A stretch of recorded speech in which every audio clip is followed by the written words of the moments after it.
রাখবো, কারণ এই জিনিসটা না ঠান্ডা ঠান্ডা বেশি ভালো লাগবে। এই জন্য দিয়ে সাজায় ঠান্ডা হওয়া পর্যন্ত ফ্রিজে ঢুকে রাখছিলাম, 1-2 ঘন্টার জন্য ফ্রিজে রাখা হয়েছিল। তারপরে আমি আলুর পরোটার ময়দাটা মাখিয়ে নিলাম।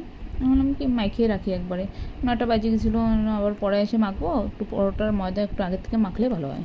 তো মাখিয়ে মুখে রেখে আমি ঘরে গেছিলাম, ঘরে যেয়ে একটু বসলাম, ছেলের সাথে একটু খেললাম ঠেললাম, তারপরে আবার চলে আসলাম রান্নাঘরে পরোটা বানাইতে।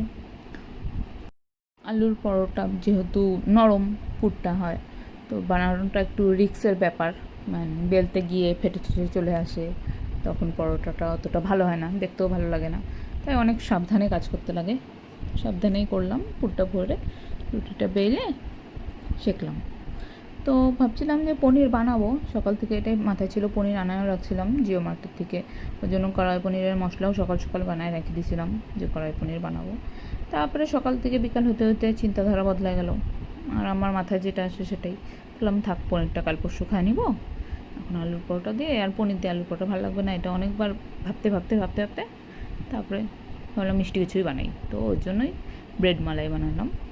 তারপরে এই পরোটাগুলো, আর পরোটা বলো লুচি বলো আর রুটি, মানে ফুললে পরে মনের মধ্যে খুশিটাই আলাদা হয়ে যায়।